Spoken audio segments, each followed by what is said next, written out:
Hi, everybody. Welcome to the Phys Ed Summit 2016. My name is Sarah Gitchier-Hartman, and I'm a member of the Physedagogy and Phys Ed Summit teams.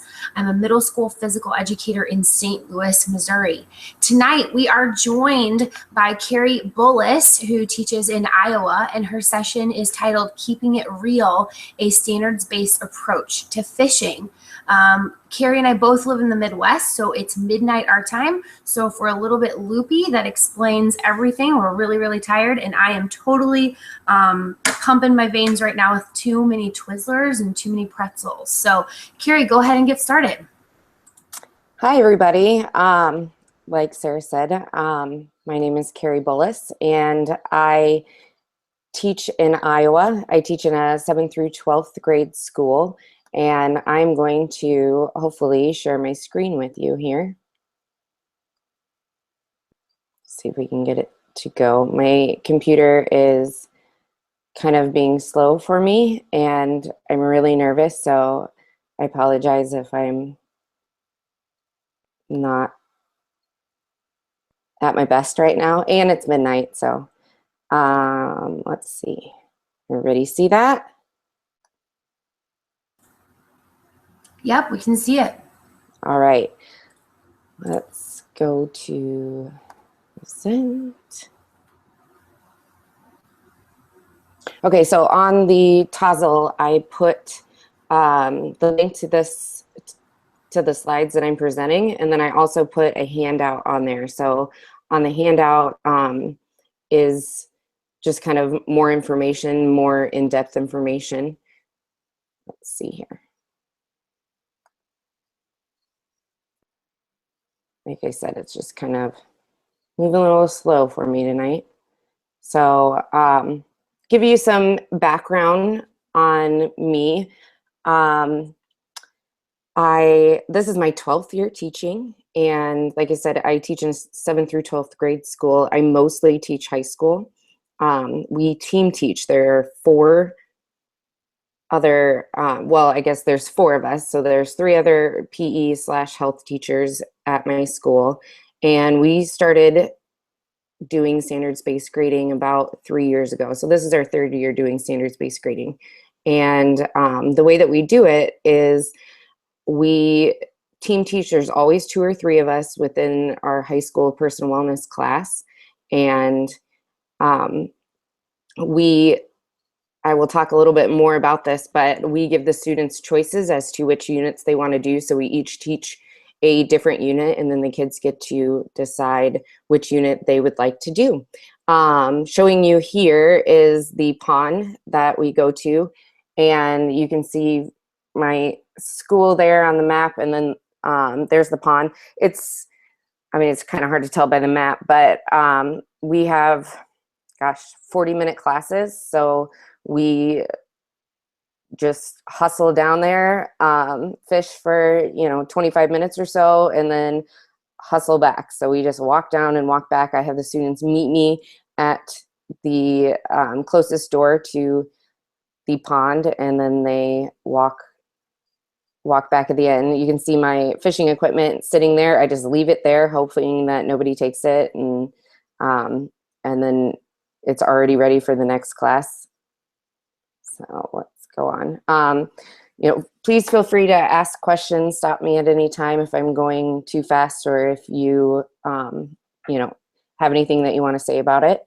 So the objective tonight is just to basically explain how I plan a standards-based unit, describe how I taught a high school fishing unit.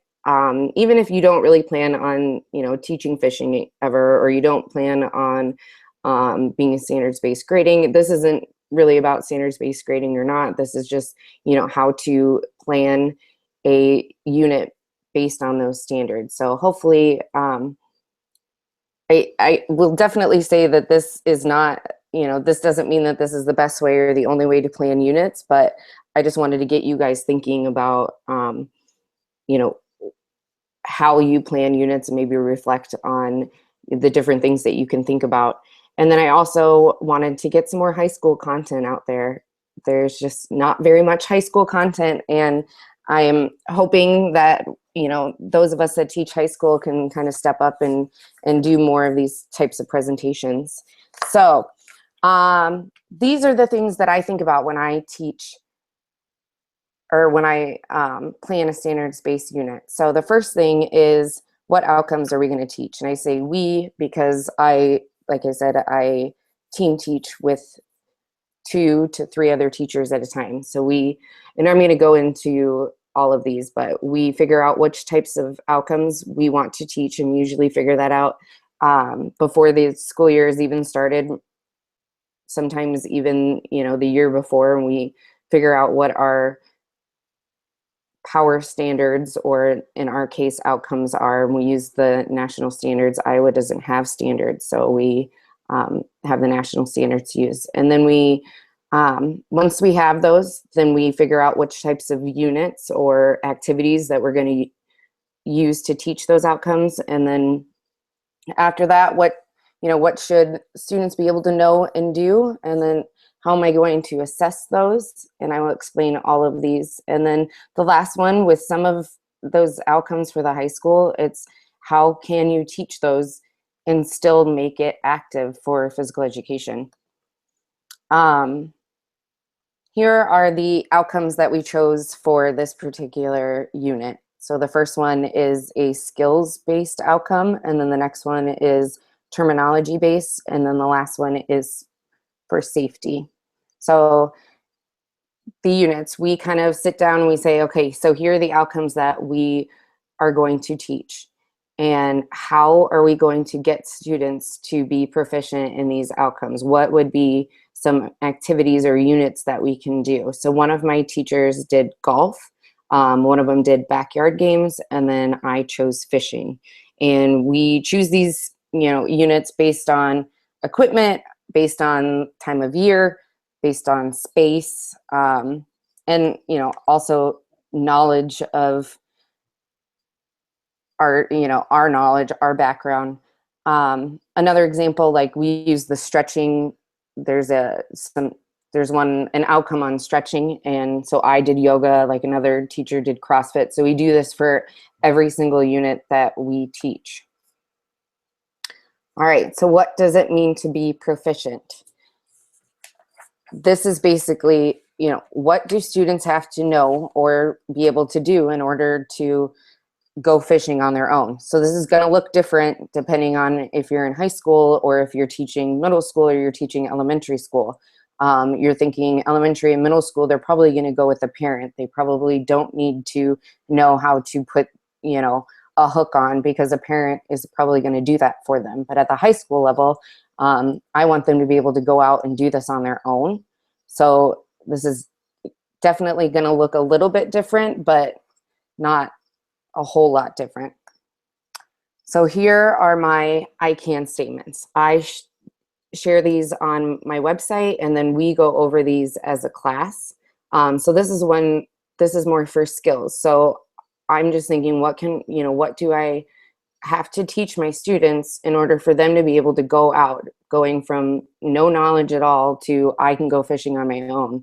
So I think that they should have to, tie a knot so that tackle doesn't fall off, things like that. They should have to be able to set up their hook tackle. They need to be able to put a worm on the hook. So that was something that, all kids had to do at least once. They have to be able to cast. And then, setting the hook is usually one of the hardest things for kids to, realize. And we really talk about why setting the hook is important and things like that.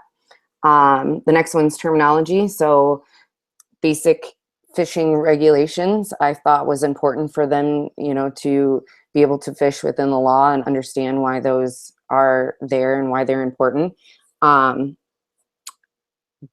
Identifying fish species, and we live in Iowa, so common to Iowa, or wherever you would live would be common to the ponds and lakes around you, and this also goes within those regulations.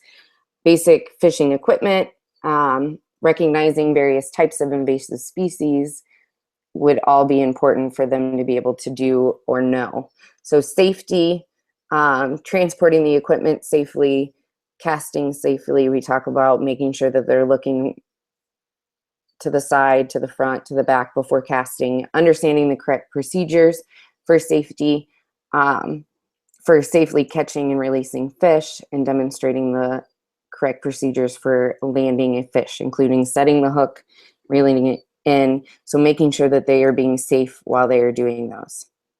All right, how to assess students is the fourth thing that you kind of come to. So there's many ways to assess, and that really depends on the outcomes that you're teaching.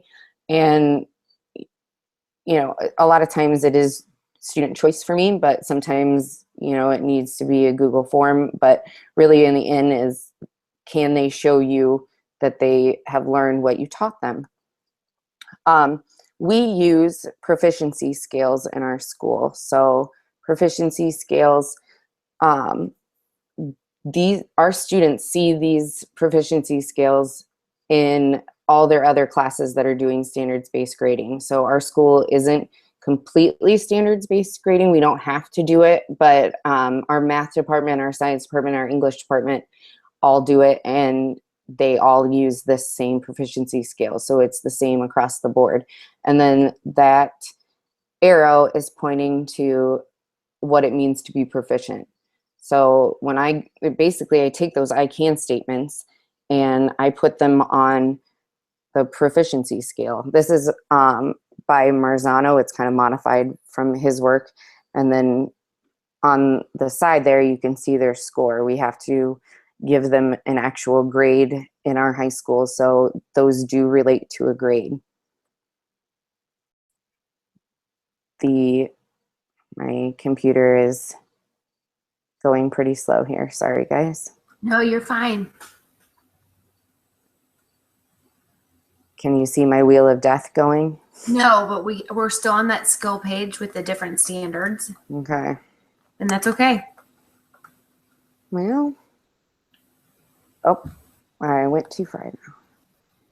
Okay, so here's terminology. Same thing. You know, these are the ones in the blue there are what it means to be proficient. So that is an 8 or, you know, an 80%.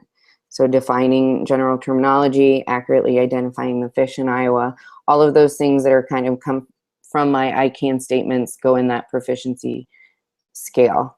And then the next one is for safety. So the kids get these before, you know, the day one of starting the unit. So they know exactly what is expected of them. They know exactly what they need to know, do, be able to show me in order to get the grade that they want to receive. All right, so we're gonna kind of start into my unit. This is, I don't know if any of you guys have used Kahoot before in class, but I try to do an active Kahoot. And I have kids starting from about mid-court, and I have cones set up, and then I have another set of cones before their computers, and they get the choice of doing jumping jacks or push-ups, and you know, sometimes they change up the actual exercises, but that gets them to stop before hitting the computer, so they are, you know, that momentum of running over has kind of stopped. The next slide here, you can see these are the types of questions that I ask them. And I don't always do a Kahoot by any means, but we always do some sort of pretest. So you have to know where your students are coming in from. So if they already know all of these things, then you're gonna have to step it up and kind of change things over. You know, for the most part, it's usually a wide range. But it's also nice to know who are those kids that do know all of these things, and you know, do they have the skill to go along with their knowledge? And then you can have these kids come and help the other kids that don't know those things. Hey, Kari, can I interject for a second? You can. We have 2 questions from the Tassel. Okay. One of them is, how do you go about purchasing the fishing equipment that you use for instruction? And the second is are you concerned that the students aren't getting their MVPA when they're doing an activity that is so calm? Yes, I am Okay, let's go with the equipment question. So I do not own any of the fishing equipment. I have a couple of things, but all of the fishing rods, all of the tackle, I mean, I buy the bait. I go, and pick up worms almost every day. But all of the equipment is borrowed. So we have a area education association that has and she's like our adapted PE consultant, and she has lots of equipment, so I borrow from her. Otherwise, I would borrow from the DNR. And I know at least the states around us, I know Missouri has, you can borrow equipment from Missouri and you can borrow equipment from Minnesota. So I'm assuming that most states, at least in the US, have that kind of borrowing system. I know in Missouri too, you can borrow GPS units to go orienteering, which I thought was really cool. So when I've borrowed stuff from the DNR, I just find an email on the DNR website and then just email someone. And you definitely have to plan ahead as far as the dates that it works around, but they have they will drop them off and pick them up. And then what was the other question? Are you concerned that the students aren't getting their MVPA since they're participating in a very calm activity? Yes, I would say yes, but I also I think it's a concern when you set that up. I think that's why when you go back to those, if I can go back to that first screen where I had those questions. Let's see, there you go. Number 5 there. How do I keep students active while teaching? So later on, I'm going to show you some of the activities that I've used in order to teach this. But yeah, I mean, there are times where students aren't dressing out and they're not as active, but I think that's okay. I mean,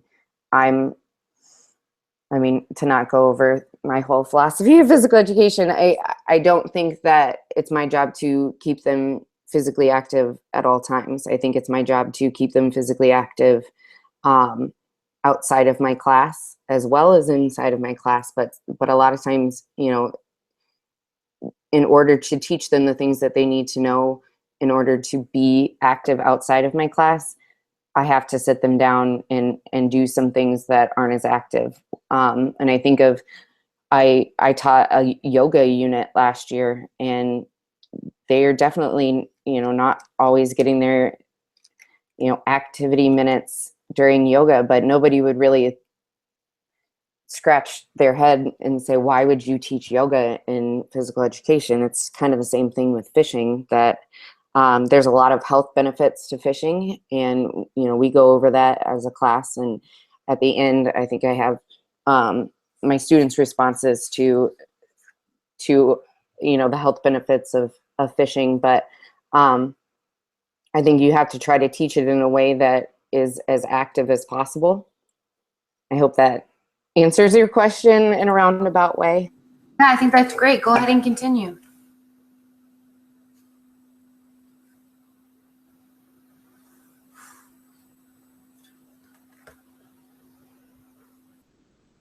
Kari, are you there?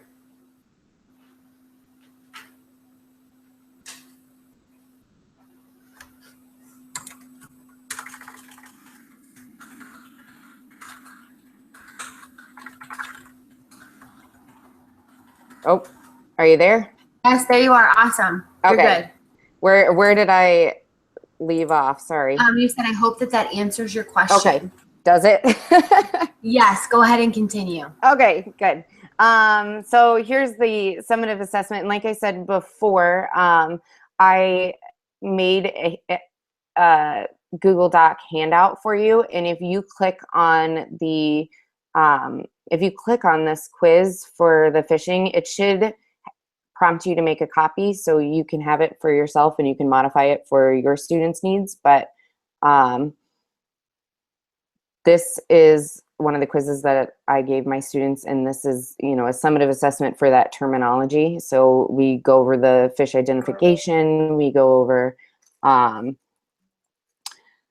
let's see, equipment, we go over regulations, invasive species, all of those things.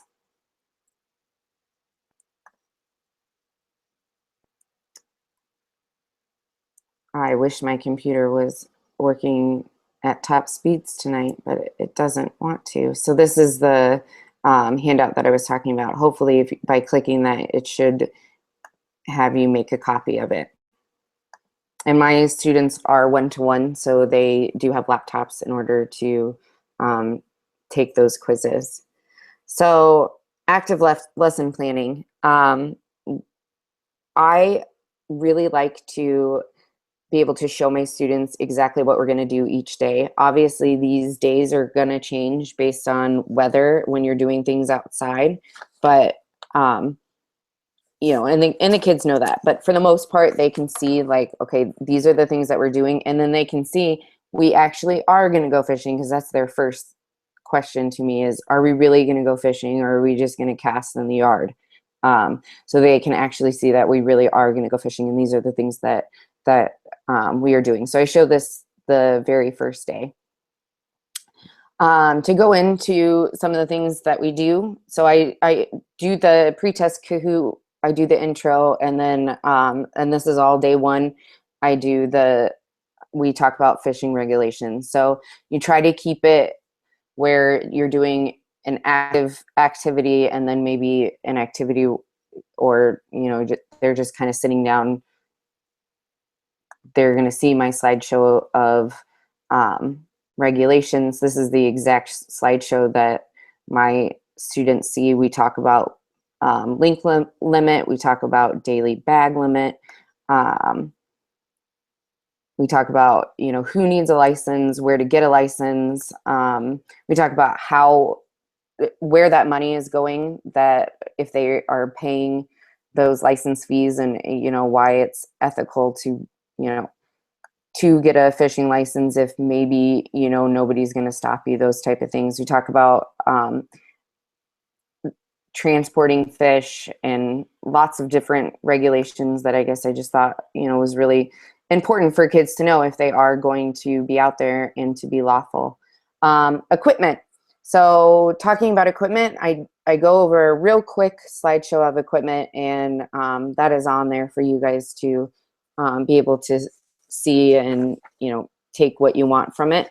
But the first thing that I do is just like 20 questions. I'm going to try to stop my screen share here if I can. I feel like I'm frozen right now.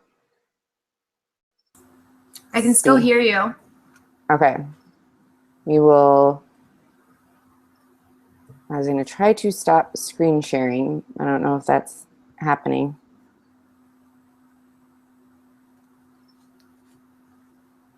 Okay. Well, it doesn't want to let me do that right now. So anyways, just like 20 questions, I will have teams. One person from the team is going to have the, oh, I think we might be up. Can you see me? I have a black screen, but I can hear you. Oh, there you are. Hi. Okay. Perfect. So, at the last minute, I was like, oh my gosh, I should bring some of the stuff that I actually use in class instead of you guys looking at my slideshow the whole time. So, a kid they will have, you know, I'll give them one. They won't have all of them because then they'll be able to see what the other things are. So one kid from the team is going to have a piece of equipment, and then the rest of the team is going to have to guess what that piece of equipment is. So they might ask if it, you know, does it go in the water, or is it metal, and things like that. Every question that they ask is a different exercise. So if it took them 10 questions to figure out that that was a sinker, then they would have 2 jumping jacks per 10 questions. So they would have 20 jumping jacks. They might have, the next one is this. So they might have bobbers. and they would have 1 burpee per question for the group to, if they didn't answer them correctly, if that makes sense. The other thing for equipment that I do is teams will get a sheet like this, and the sheets are on there for you guys to have if you if you ever do teach one, or if you just want to look at them. But they will have, it has all the equipment listed on there, and then I will have cones scattered, and I have my pictures that do not have the name on there. So they have all the equipment that we actually went over, and these are underneath the cone. So 1 person from the team has to run out, and they are only allowed to look under 1 cone. And then they come back, and they would write down, each of them have a number on the very back of it, and they would write down the number on here. And the first team to get all of them, wins. So that's one way that I use equipment, or try to be active when I'm teaching equipment. And like I said, those are on there for you guys to have and use. The next thing that we do is, let's see, I'm going to go out of order. Oh, okay. The next thing that we do is knots.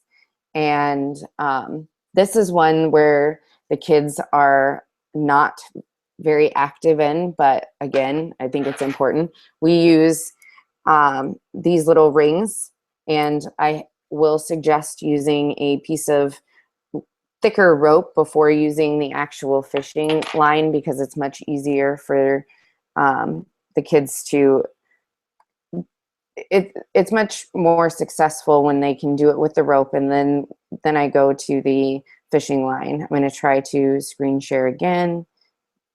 Of course, it's not going to work for me. Hopefully. But once I get this, you'll be able to see on there, I have an actual picture on there. But once they actually get their knots tied, and we can make them pretty hard, we do a knot tying experiment where we have 1 person tying onto 1 ring, the other person's tying onto the other ring, and then they have to pull it. And whoever has the longest line, my fishing line you probably can't really see, but whoever has the longest line wins on there. And then I have I wish I could screen share back. I have that experiment on there for you to see and use if you'd like. Well, I will keep going with my pictures here until my screen share comes back up. Another thing we do is the fish identification. So I have these up there for you guys if you want, and then you can cut them out. I laminate them just so that I can keep using them. But you will have however many teams as you need. But I have them all scattered upside down in one area, and then I yell out okay, they have to do a flathead catfish. So they have to run down and try to find the flathead catfish. While 1 person in their group is running down to find the flathead catfish, they are doing the rest of the group is doing an exercise. So for this one, it's a half squat with a jab. If you're getting antsy, you guys can practice your half squat and jabs. So while they're running down, the team that gets back first and has it correct first gets 2 points. The team that comes back and just has it correct, but they don't have it first, gets 1 point. And if you come back and you do not have it correct, then you don't get any points, but your team does not get to stop doing the exercise until you have figured out what it is. So, your team is yelling at you and describing those fish to you so that they can stop doing the exercise. I don't know why this is not screen sharing for me. That's okay. I know. It seems like I'm our pressing audience, the button. Yeah, it's all right. It seems like we have some people in the audience who are really passionate about fishing. They seem they just seem really interested in this topic, and some discussion about, no questions at this time, but just some discussion about that they would never have thought to talk about the state regulations, that some people think that teaching a kid how to catch a fish is more important than teaching a kid how to dribble a basketball. And then lots of discussion about how you can get free resources within your various states. So pretty awesome. Definitely. I mean, and I have the link to the Iowa DNR and the Minnesota DNR on the bottom of my handout and that slide. And the Minnesota one, obviously they do a lot of fishing there, but their resources are phenomenal. They definitely have some good things going on. Again, I would like to go back to my screen, but if you guys want to click on my PowerPoint and, you know, actually look at it, I have on the knots on there, you can see my kids, they're sitting in a circle, they're sitting down, but they're all engaged, they're all trying. You know, it's definitely something that, you know, they think that they can do, and, you know, they know the importance of it as well. I have on there the Knots 3D app. I did not actually have my students go to it, but when I had a student that was, you know, somewhat struggling, but the rest of the class needed to move on, I would put my iPad down in front of them and show them that you do not have to have the app for that. There's also just the link on there, and there's just nice videos that they have. Kari, here's one question. Yep. Craig wants to know, how often are you assessing for proficiency throughout the unit? I would say, okay, so let's take knot tying. While they are doing it, obviously, you know, they're learning how to do it. But at the very end, I'm kind of doing a check mark, like, yes, I just have their names down on my iPad and I have an Excel spreadsheet. Yes, they have it. No, they don't. That I need to go back and look at that person. So then when I get to, there's a day where we do like putting on the bobber, putting on the hook, putting on the sinker, all of those things. That day, I will make sure to go back to that student and say, okay, can you show me, you know, how to, I think I might be able to get it. Can you show me how to, you know, how you tie your knot and things like that? And there are kids that don't get it the first day. You know, there's a lot of fine motor skills there that, you know, they need to work on in order to be able to tie a knot. So there are kids there, you can see this, and I do have that knot tying experiment up here. I just do this over Google Forms, maybe. There we go. And you can see person A has to wrap their knot 5 times, and person B only gets to do it 3 times. And then they put in who it was. Whoever had the most string or line at the end gets to be the winner. And then they keep doing this until I call time, or until they get to the end of that Google form. And then at the end of the Google form, and at the end when everybody is done, they have to individually answer these questions. So that one, they fill out the form as partners, and then they individually answer these questions. So Kari, what you're saying is they actually have fishing line attached to those rings when they pull and tug. Yep. Okay, so it's then exactly whether what it looks like there. Yeah, so whether you win or lose, you then have a piece remaining. So you have to take it off and then put a new piece on and retie it, correct? Right. Okay. So really, the whole point of that experiment is to make them tie it and retie it and take it off and retie it. It has nothing. I remember, I think I showed this to Craig, and he's like, so, you know, what were their answers? And I was like, you know, I don't even use these questions for knot tying. Like, I don't really even use this for anything other than the fact that this one right here, it's not me saying, okay, take that off, tie another knot. Okay, take that off, tie another knot. This way it's an actual, it's something that they are doing, and they're doing it for a purpose. Okay, so from a management standpoint, where do you have them put all the little tiny pieces of fishing line during the activity? Because I can just see kids just dropping it on the gym floor and it being a huge mess. It's not, they do drop it on the gym floor, and then when we're done, they just get up and we pick them up. Cool. Awesome. Or I'm doing this all day long. I have 40-minute classes, so I have lots of classes, and at the end of the day, we'll clean it up. Awesome. Here's that fish identification that I went over earlier. Safety, I'll quickly go over that. This is kind of just a one-day safety thing, and here's another example of just trying to make it active. We go over the heat-related, cold-related illnesses. We talk about poison ivy and things like that. All of my students are proficient swimmers because we do have a pool at our school, and we utilize it very well.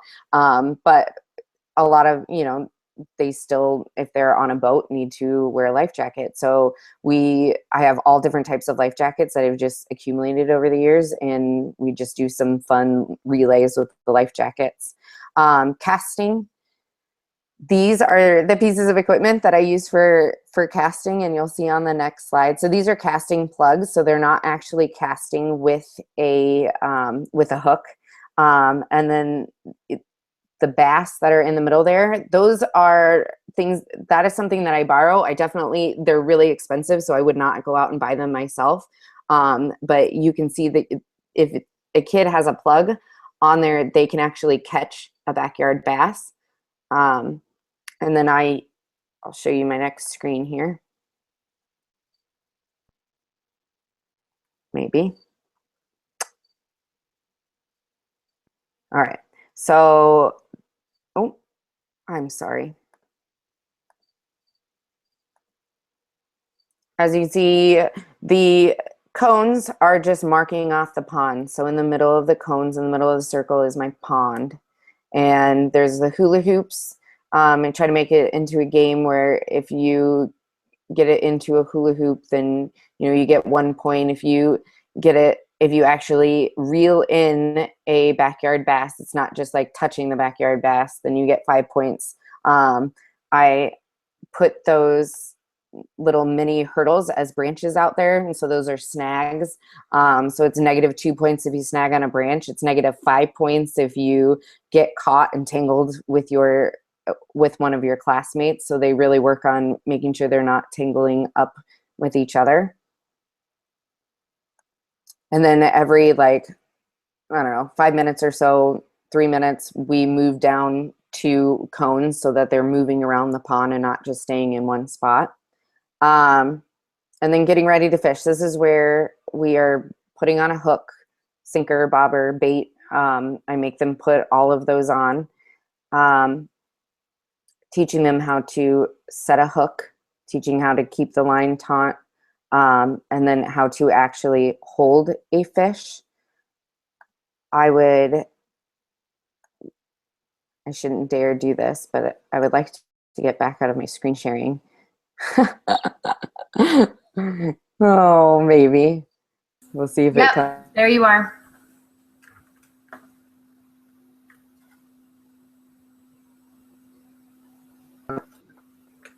Am I here? Yeah. Okay. So the pout fish, I put that actual picture on there because this is out of my son's room, and I just bring in his stuffed animals that are fish, and I use this to show how to catch or hold a fish. And we talk about petting a dog, that you would go from the head to the tail. Like, you wouldn't pet a dog like this. That would just be weird. So you go from the head to the tail, and then you're pulling down that top fin that has little pokey things on it, and you're holding the fish like this. So I actually bring these in so the kids, most of them have never touched a fish in their life. So learning how to do that. I have that shark on there. I use that like resembling a catfish, but they think that the little whiskers are the parts that are going to poke them or hurt them or sting them or whatever it's called. And we talk about how on the actual fins is where that pokey thing is. So how to hold a catfish is holding it back here so that getting you. But I would definitely suggest bringing these in. And high school students, like, you know, they think it's fun, especially my adapted students that are in my general PE class. I will show you those plugs. So it's the actual, these are the actual plugs that I had on there. And yeah, it was $1.49 for 2 of them. And then this is just all in my bag from teaching fishing. The gummy worms. So we actually use gummy worms to show them how to bait, to put bait on a hook. We show them how to cut it in half. We show them how to put on the hook so that they are not taking a whole entire fish and putting it on the hook, because I'm the one buying the worm. We talk about how you have to put, you know, where to put the hook through the worm so that when you cast it out, it's not just flying off. Okay, we'll see if we can get back into my screen share, and if not, it's totally fine. So Kari, we've got about 9 minutes. If you need to go over that, if you need to go past 9 minutes, that's totally fine. No, there's one question that says, do you teach fly fishing, fishing from a canoe, fishing from a kayak? I would love to. The kayak thing is a sore subject for me. We do not have kayaks or canoes, so no, I don't do that. And I have never fly fished. I would love to learn how to, but I definitely don't think that I am equipped to go out and teach fly fishing by any means. We do talk about invasive species though, and what they are and what to do with them if you actually catch them. Let's see, I am almost done here. I'll see if I can click on that. So these are actually bringing you to my personal wellness website. At least I think it is. These are all, these are all on all of my slideshows that I use are all on my website for students to see. So students can always go back and look at those, especially if they're gone that day. You know, they are responsible. They don't have to, they're not doing 30 minutes of running in the gym to make up my class. They are going back and, you know, making sure that they know all of the material that I went over in class, and I just direct them to my website. If I can show you what this looks like. So this is what I go over in class, and this is what is on my website as well. And that link, the link to my website is on the handout. We'll see. So we talk about carp. We talk about what they do and why they're destructive to aquatic plants. We talk about perch, and then the very last slide is what to do. Let the DNR know, and you know, we do talk about boats as far as cleaning them off before you put them into another body of water, and transporting any of those can, you know, be illegal. So I'm almost done. There's those 2 websites that I was talking about before that have tons of great stuff on there. And then these are some of the answers that my students gave as far as their responses to the health benefits of fishing. So after the unit was done, I asked them to write down some of the health benefits of fishing, and I put it in this nice, I don't know if they're called Wordles or something, but I put the link to that Wordle on the handout as well, because that was the only one that was free that I could find. You can make into your own cool design. So I put that on there. And then there's my contact information. So You can find me on Twitter. Definitely can find me on Voxer. Definitely recommend joining Voxer. If you are not on Voxer, you can catch me on there. There's my website and then my classroom website. And the classroom website is that personal wellness website that the four of us kind of all contribute to. And then the my website, the PE swimming one, is I do a lot of swimming, and I teach a lifeguarding class. So that one is there for you guys to see as well. And I will try to screen share at some point here, but are there any other questions? Hopefully I did it all justice. Yeah, so Kari, this is awesome. We've got a couple things. So first of all, I was thinking about this team building activity I did just the other day called Saving Sam. It's pretty common, and there's a lot of YouTube videos about it.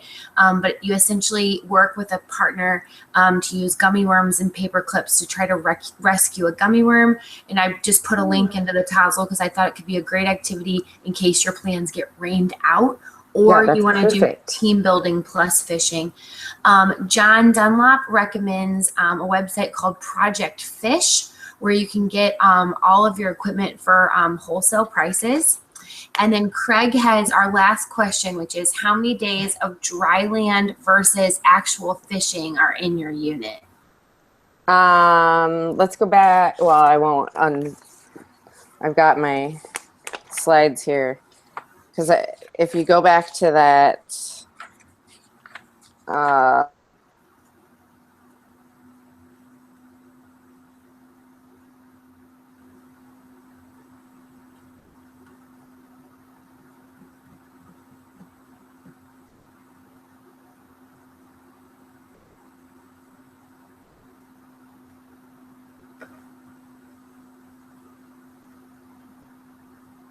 all right, it looks like Kari's screen is frozen. I was thinking she might pop right back up like she did the last couple of times. Oh,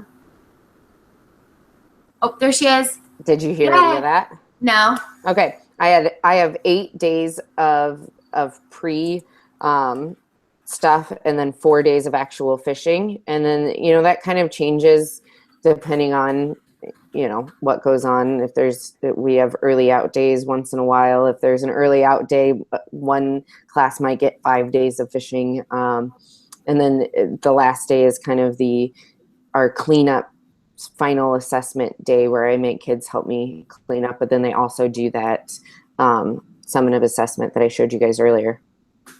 Awesome. Okay, well, I think that we can start wrapping it up. I just want to remind everybody that Kari's resources that she went over are in the Tassel. She has tons and tons of stuff to share with you. I mentioned in the back channel, Kari, that you also have a ton of knowledge about Google Forms and other Google apps. So, if people are trying to create resources with a technology component, Kari is somebody you can definitely ask, and she can try to help you. I also want to remind everybody that on the Physedagogy website right now, you can access our feedback survey. If you fill out the survey, then it will give you a certificate of participation that will be sent to you via email. So we really appreciate the feedback. And if you need that certificate for your school district, we'll make sure that we get it to you right away. So I just want to thank everybody for joining us. I want to thank Kari for presenting. And I hope that you have a good evening or morning or afternoon, depending on where you are.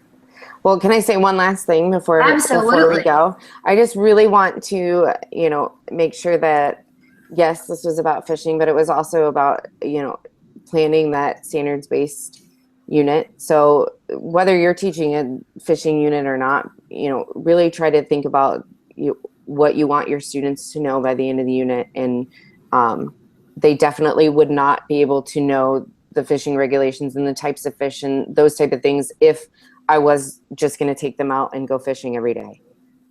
You have to do some of those, teaching beforehand. It's the same thing whether you're, doing, I don't know, basketball or, we don't really do that in high school anymore, but, they're not going to learn some of those things if you're just going to go out and play basketball every day. Yeah, I think that's amazing, and I totally agree with everything you've said. So thanks again, Kari. Thanks again to everybody who participated, and we will see you guys soon. Bye.